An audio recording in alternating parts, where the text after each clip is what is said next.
I can still feel the dry heat of the Arizona sun beating down on my back as I stood in our living room. The one I'd poured my soul into making a home. The air was thick with that desert dust that never quite settles, but it was the tension between us that made it hard to breathe. Jack loomed over me, his broad shoulders casting a long shadow across the reclaimed wood coffee table we'd picked out together at a flea market in Tucson. In his hand, he clutched a single sheet of paper like it was a winning lottery ticket, and a cheap ballpoint pen in the other. His eyes, those steel blue eyes that used to sparkle with shared dreams, were now hard as the red rocks outside Sedona. "It's straightforward, Emily," he drawled, his voice laced with that false confidence he wore like a cowboy hat. "Sign it or pack your bags and hit the road." My mind screamed with a whirlwind of memories, each one a stab of betrayal sharper than the last. How had we gotten here? I thought back to those early mornings in our cramped Phoenix apartment, my hands raw from grinding coffee beans and mixing dough for what would become Desert Brew Bakery. I'd built it from nothing, starting with farmers markets in Scottsdale, selling artisanal coffees and pastries infused with local flavors like prickly pear and mesquite. Jack had been my rock then, or so I believed, cheering me on, helping load the truck for deliveries. But as the business grew, so did his resentment. I funded this house with every late-night shift, every investor pitch, every expansion loan. It was my sweat equity that turned a dusty plot in the Sonoran Desert into our ranch-style haven, complete with adobe walls and a kitchen big enough for commercial testing. Yet here he was, calling it his house, as if his occasional handyman fixes entitled him to it all. Inside, a storm raged. Why did I let it go this far? I berated myself. I saw the signs, the way he'd flash my credit card for his buddies' golf trips, claiming it was our success. The nights he'd sulk when I came home exhausted, accusing me of loving the bakery more than him. But I had clung to the ghost of the man who'd proposed under a saguaro cactus, whispering promises of forever. Now, that ghost was gone, replaced by this greedy stranger. Just for asset protection, he pressed, sliding the paper closer. "Smarter this way, babe. Lies. Lazy, transparent lies." I met his gaze, my heart pounding not with fear, but with a cold resolve. "No tears. No please." I wouldn't feed his ego that victory. Slowly, I picked up the pen, the click echoing like a gavel in my mind. This isn't surrender, I told myself. It's strategy. I signed Emily Hayes in steady strokes, then dropped my keys onto the table with a final clatter. "It's yours," I said flatly, standing tall. As I walked out into the blinding sunlight, a single tear escaped, not of loss, but of liberation. The desert wind whipped around me, carrying away years of suppressed anger. 5 years earlier, life was a canvas of possibility under the endless western sky. Jack and I scraped by in that shoebox apartment near the Salt River, furnishing it with thrift store finds and fueling our days with black coffee and ambition. My dreams sparked in our tiny kitchen, where I'd experiment with recipes passed down from my grandma, Chuo-inspired donuts dusted with cinnamon, lattes spiked with agave. Jack was my hype man, sneaking tastes at dawn, his messy hair and sleepy grin making my heart flutter. "You're gonna conquer the world," he'd say, crumbs on his lips. He pushed me to set up at local rodeo fairs and craft shows, holding my hand as I leased a hole-in-the-wall spot in Mesa. We painted it ourselves, a vibrant terracotta to match the desert vibe, laughing as paint splattered our jeans. Desert Brew didn't explode overnight. It simmered like a slow-roasted brisket. Folks loved the homey feel, the jingle of the bell, the aroma of fresh brews wafting out to the parking lot. Within 2 years, I hired baristas. By 3, we had lines snaking around the block for our signature prickly pear muffins. Money flowed in, easing the constant pinch. That's when I envisioned a real home, a sanctuary amid the cacti, away from the urban sprawl. But as my star rose, Jack's dimmed. His encouragement turned to envy. My long hours became grievances. Always at that little side gig, he'd mutter, downplaying the empire that bankrolled his truck upgrades and weekend Vegas jaunts. One night etched in my soul, I just snagged a spot on a regional foodie list. Best bakery in the Southwest. I rushed home, award in hand, buzzing with joy. Jack lounged in our half-built house, sipping bourbon from a bottle I'd expensed for client tastings. Look what we did. I beamed. He barely glanced up. Cool. Did you grab my dry cleaning? The words gutted me. A punch to the gut. How could he reduce my triumph to chores? Inside. Doubt festered. Am I losing him to my own success? His narrative shifted around friends. He'd boast. We chose the open layout for entertaining, stealing credit for my designs. The dream we'd baked together now tasted bitter, poisoned by his growing entitlement. Building the house was meant to bind us, a testament to our grit. I scouted the land, a hilltop parcel with views of the Superstition Mountains. It symbolized my rise, earned through dough-kneading dawns, not handouts. But the price tag was a beast. My accountant, Mr. Caldwell, a no-nonsense Texan transplant, laid it out in his dusty office. Emily, a personal mortgage'll choke your cash flow. Bakery's primed for growth. Don't hamstring it. He suggested a business asset loan, tying the house to Desert Brew LLC as collateral. Risky, he warned, but it leverages your success. Whoever holds the deed shoulders the debt. Jack sat there, fiddling with his phone during the explanation. Whatever gets us the keys, he shrugged. He never pored over the docs like I did, seeing only the payoff, a sprawling home for barbecues and sunsets. As construction hummed, his spending spiraled, a massive grill setup, a lifted truck. Enjoying the fruits. Right, he'd grin. I tried explaining the balance. The loan wasn't free money. He's blind to the chains. I thought. Anxiety gnawing at me. What if this unravels us? The first year in our desert oasis felt like a mirage, beautiful but hollow. Sun streamed through the picture windows, illuminating the terracotta tiles I'd chosen, but the warmth stopped at the surface. Laughter echoed rarely. Instead, a chill settled between us, colder than a winter night in the high desert. Jack's barbs sharpened, his little hobby, jabs evolving into outright resentment.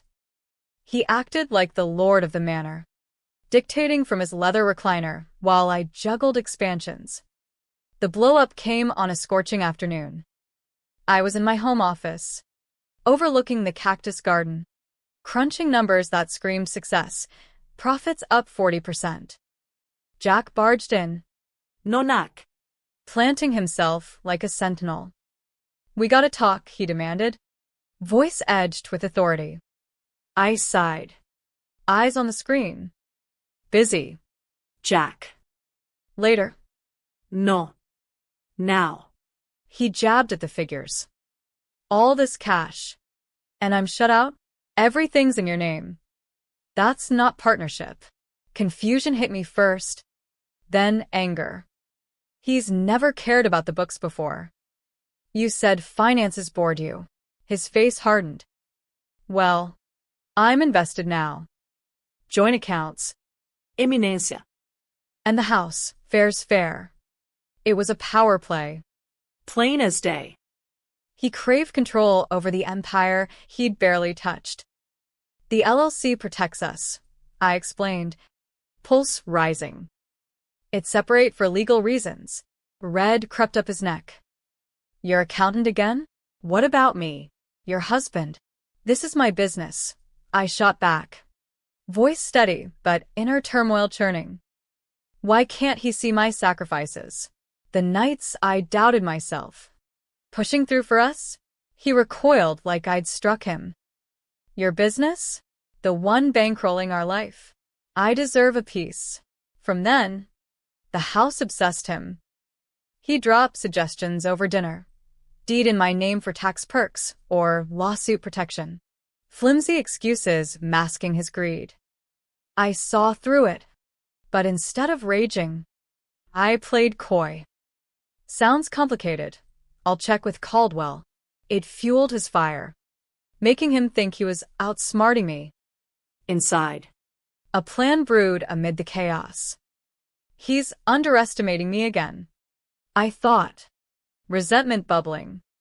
But this time, I'll turn his game against him. The silent war dragged on.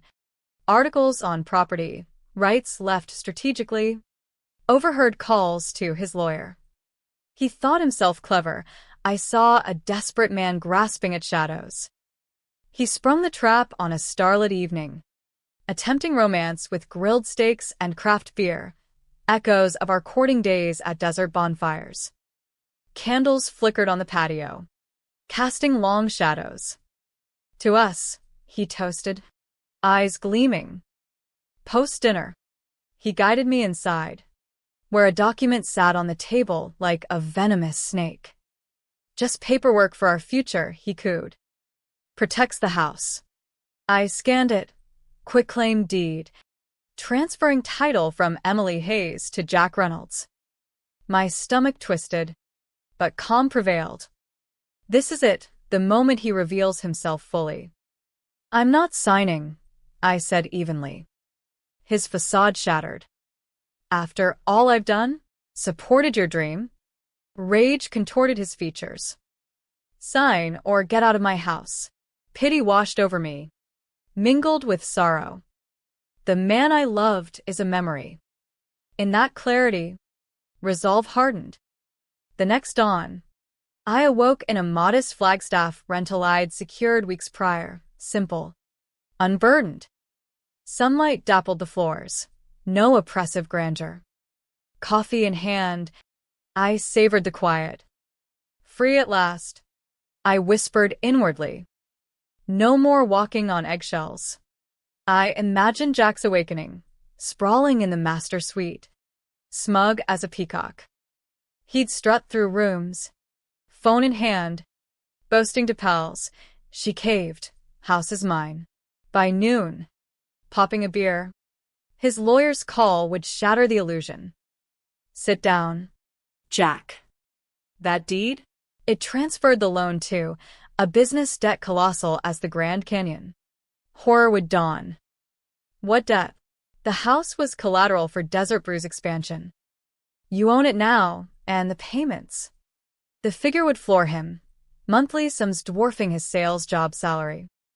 Panic would set in, calls to the bank futile. Transfers binding, they'd say. He listed the house high, but the market tanked. The lien a red flag. Buyers fled. His kingdom turned cage. Meanwhile, unburdened, he met Caldwell. Debt-free. Emily. Perfect for growth. Joy surged. His greed gifted me wings. 2 months on, as Jack hawked furniture online for scraps, I inked deals for new spots, one in Prescott's historic square, another near Lake Havasu. My dream soared. Foreclosure loomed for him, the bank claiming his prize. I pictured him in the empty halls, regret heavy as monsoon rains. On that day, I unveiled my new store, sign gleaming, Desert Brew, now brewing bigger dreams. But as weeks turned months, a softness crept into my victory. Is this truly justice? I pondered. Or just echoed pain. Whispers reached me, Jack spiraling, friends abandoning him. One evening, Under a fiery sunset, doubt gnawed. We were partners once. Maybe redemption's possible. Guilt flickered like a distant campfire in the night of my resolve. I'd engineered his downfall. Yes. But the human cost weighed heavier than I'd anticipated. What if he learns from this? I mused, staring at the starry Arizona sky from my apartment balcony. What if we both emerge better? The drama of our unraveling had been a whirlwind of inner conflict, my heart torn between vengeance and the lingering love for the boy I'd met at a country fair. Twirling me under string lights. Jack's calls started sporadic, then frantic. Voice maius lit up. We need to talk. This can't be right. I ignored them at first, letting the silence speak my anger. But one message cracked my armor. I get it now. I was blind. Please. His voice, Raw and broken, echoed the man I'd married. Is this manipulation? Or genuine remorse? I wrestled inwardly, nights sleepless with what-ifs. The law was clear. The quitclaim deed transferred title and liability seamlessly. A common Western real estate tool for quick shifts, but often misunderstood. Caldwell had warned, it's not just paper, it's a full handoff. Jack hadn't listened. Now he paid.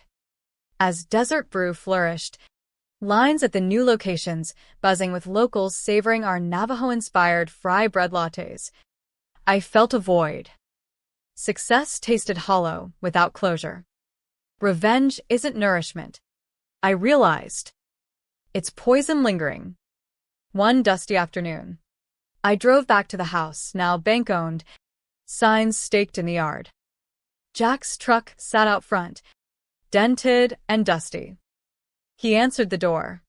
gaunt, Eyes shadowed. Emily. shop, Then hope. We sat on the porch swing I'd installed, the desert breeze carrying scents of creosote. Why, he croaked. I laid it bare, the resentment, the theft of my efforts. You saw my dream as your entitlement. Tears welled in his eyes. I was jealous. Watching you shine. It dimmed me. His confession poured out, admitting the ego, the laziness. He's breaking open. I thought, my own heart softening, like dough rising after kneading. We talked for hours, unpacking years of unspoken hurts. He revealed his fears, feeling emasculated in a culture where men were expected to provide, especially in rugged Western towns where ranch hands and oil workers defined masculinity. I wanted to be the hero, he admitted. Empathy stirred. We both failed at communication. The sun dipped low, painting the mountains gold. The bank's taking it, he said quietly. I'm ruined. I nodded. But ruins can rebuild. In that moment, humanity won over drama. I offered a lifeline, not the house, but help. Work at the bakery. Earn your way back. Skepticism flashed, but he agreed. Days later, he showed up at the Mesa flagship, apron on, grinding beans. Humble tasks, but his attitude shifted. No boasts, just effort. Customers noticed the new guy with a genuine smile. Inside, I battled trust issues. Can leopards change spots? But watching him interact, pride in his eyes as he served my creations. Hope flickered. Months blurred. The business boomed. Franchising whispers from Vegas investors. Jack rose to manager. His ideas, like sunset happy hours with local brews, adding value. Our interactions thawed. Professional, at first, then warmer. One evening shift. As we closed up, He paused. Ink. I get the lesson. Greed blinds, partnership builds. His words hit deep. He's learned. I acknowledged inwardly. And so have I. Forgiveness frees. But drama lingered in subtle tensions. A heated argument over inventory. You still don't trust me, he accused. After all this? My defenses rose. Old wounds scar deep. We hashed it out, voices echoing in the empty shop.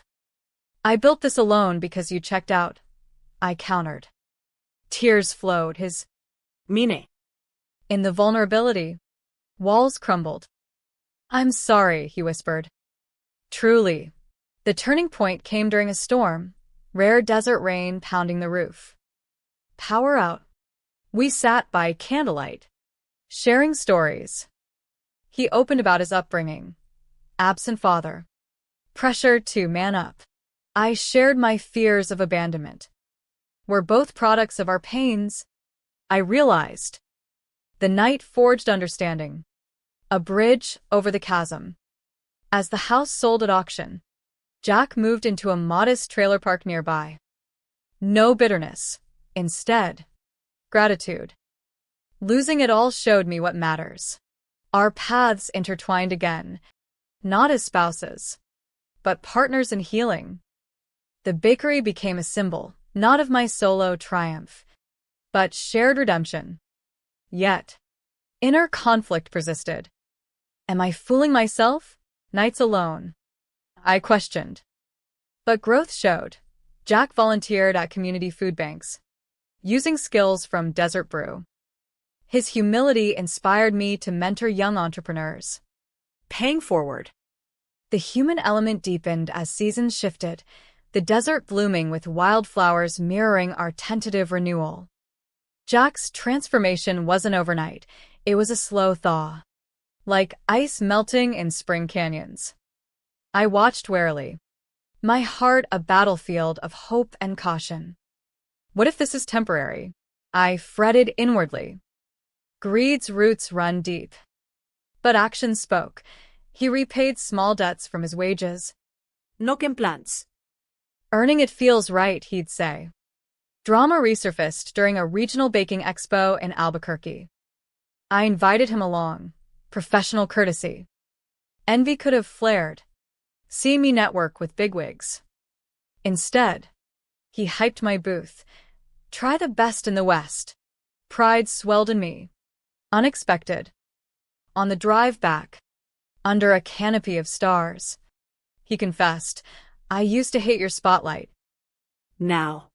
I'm grateful to share it. Vulnerability cracked open old scars. He's fighting his demons, I thought. As I fight mine, learning to let go. Legal clarity came via Caldwell, who explained over coffee. Quitclaim deeds in Arizona transfer interest without warranties, including liens. Jack assumed the SBA loan tied to the LLC asset. It was straightforward American law, common for business leveraging in entrepreneurial hubs like Phoenix. No gray areas, his ignorance, not malice in the system. As Desert Brew expanded to a third location in Yuma, near the Colorado River, Jack proposed innovations, eco-friendly packaging from local recyclers. Sustainability sells here, he noted. I approved, feeling a partnership reborn, not marital, but equitable. Inner joy bloomed. This is healing, I realized. Not revenge, but restoration. A crisis tested us, a supply chain snag during monsoon season. Flooding delaying shipments. Panic hit, could lose thousands. Jack stepped up, sourcing alternatives from Navajo suppliers he'd connected with. We're in this together, he said. Gratitude overwhelmed me. He's proving himself. Post-crisis, we celebrated with a team barbecue, laughter echoing under mesquite trees. For the first time, no undercurrents of resentment, but doubt lingered in quiet moments. What if success tempts him again? I confided in a friend over margaritas. Forgiveness feels risky. She nodded. But holding grudges is heavier. Her words resonated, easing my turmoil. Jack's personal growth shone brighter. He attended AA meetings not for alcohol, but ego addiction, as he called it. Learning humility, he shared. Inspired, I journaled my emotions, unpacking the drama's toll. We both needed this fall to rise. One golden hour, as sun set over red buttes. He asked to talk. Ain't. I don't deserve a second chance. But thank you. Tears glistened. The house was a trap I set for myself. Empathy flooded me. We trapped each other in expectations. In that admission, peace settled, a gentle lesson. Greed destroys, but grace rebuilds. The story's arc bent toward humanity. No villains. Just flawed souls learning. As the bakery hit national blogs, Jack beamed, not enviously, but proudly. Our bond, platonic now, was stronger for the breakage. Closure arrived softly, like dawn creeping over the horizon. The drama that once consumed us faded into a tapestry of lessons woven with empathy. Jack and I, no longer entangled in marriage's web, found equilibrium in mutual respect. Life's not about winning, I reflected inwardly. It's about growing through the losses. The final chapter unfolded at a community event, a desert food festival where Desert Brew headlined. Jack managed the booth flawlessly, his once arrogant demeanor replaced by genuine warmth. As crowds thinned, he pulled me aside. Ain't. I've got a job offer, managing a startup cafe in Tucson. Pride and sadness mingled in me. Go for it, I encouraged. You've earned wings. He hugged me briefly, a platonic gesture heavy with history. Thanks to your lesson, true values in effort, not ownership. Watching him drive off, a weight lifted. We've both been freed. The house, now a family's home, symbolized not loss, but evolution. I visited once, from afar, peaceful under new lights. No bitterness, just gratitude for the push toward self-reliance. Desert Brew thrived, but my greatest win was inner peace. Greed blinded him, forgiveness enlightened me. The article lesson, in America's vast West, where dreams are as big as the skies, partnerships endure through humility, not possession. Years on, whispers of our story circulated in small-town cafes, a cautionary tale turned inspirational. Jack messaged occasionally, still applying what I learned. I smiled, replying, me too. The drama ended not in ruin, but redemption, a human victory over ego's chains.